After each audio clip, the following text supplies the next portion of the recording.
This is an official Level 3 educational safety notice, issued by the Department of Public Learning Oversight.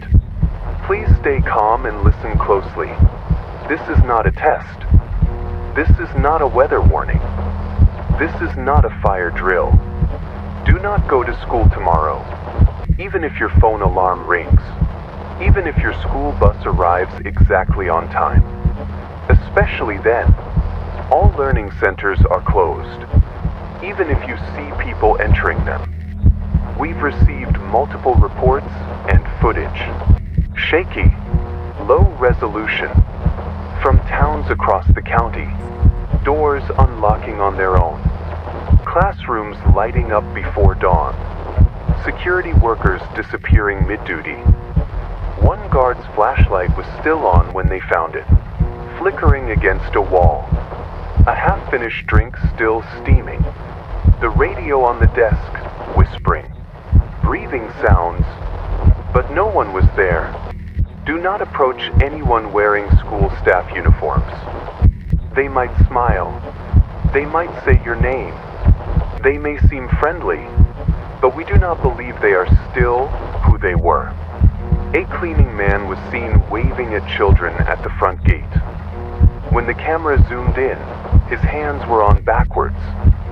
His skin looked like it had been put on wrong. Nobody else noticed. Do not follow school bells. Do not listen to announcements. Do not answer if your name is called. One child said the school bell rang for 4 hours, without stopping. Another said that the intercom whispered the same thing again and again. You forgot your homework. Over and over, for nearly an hour. Another boy heard names on the speaker that made him feel sick. Names like Sasha Glasswater and Leon Hume. No school records, no photos, just static when searched. And if you see your classroom from the outside, walk away. Even if it looks real. Even if your best friend is inside. Even if your seat is there. Your books. Your voice. It might be real, but not our real. Not anymore. One girl said she looked into her class and saw them laughing at a joke. But the laughter didn't sound right. It was too perfect, too copied. Like the sound was pretending to be laughter. This week, we've had dozens of reports. Students seeing versions of themselves in the hallway. One girl waved to her double, but the double didn't blink, just stared. Another child heard their own voice crying in the bathroom, but they weren't crying. They were alone. One kid saw his reflection brushing its teeth after he'd already left the sink. In the mirror, the brushing sped up. His real hand, still. Classmates you've never met. Classes that don't end.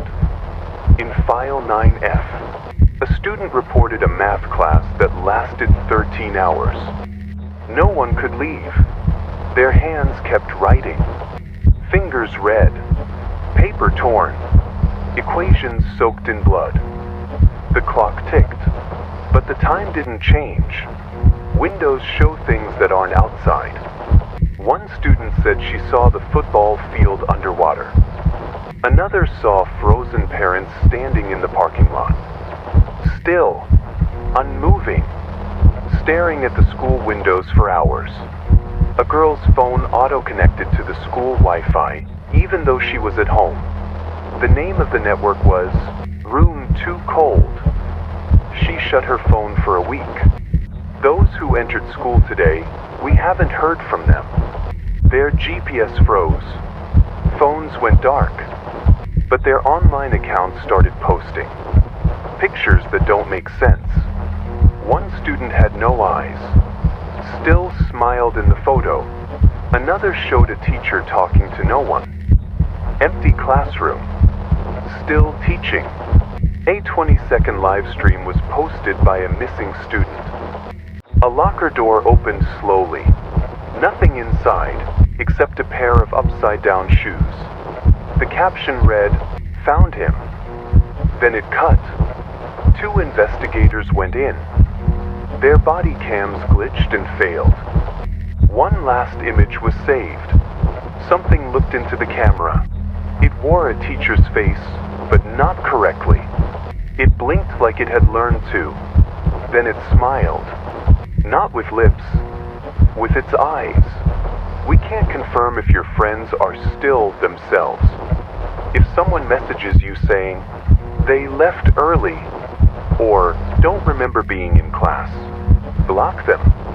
Don't reply. They remember, but they act like they don't. One mother received a video from her son's friend. Just a hallway at dusk. But when she raised the volume, she heard her own voice. It whispered, "He's still inside." If you hear your name from inside the house, don't answer. Especially if it sounds like you. Especially if it sounds young. Or scared. One child heard their own voice crying through the air vent. No one else home. It didn't stop until they whispered, "I'm not coming." Then, silence. If your teacher calls tonight, let it ring. One parent picked up. The voice was slow, metallic, like a recording underwater. Minutes later, her son came downstairs with his school bag. No eyes. He smiled, then disappeared. She fainted. She still hears her ringtone sometimes, even with the phone turned off. If you wake up and find your school bag already packed, do not leave your house. It means they are close. Open the bag. Check every item. If something doesn't belong, do not touch it, especially if there's writing you can't read. One boy found a lunchbox. Inside was a note, "Thank you for joining us." But no one packed it. The sandwich inside was breathing. This broadcast will repeat every 30 minutes for your safety. Unless it doesn't. If it stops, even once, call the number. Not 911. You'll know which one. You've seen it before. In dreams. Do not go to school tomorrow. Do not look at the building. Some say the windows are looking back. You've been warned. And if someone knocks wearing the uniform of your school principal, ask them, "What subject did I fail last semester?" If they answer wrong, run. If they answer right, run faster. End of the broadcast.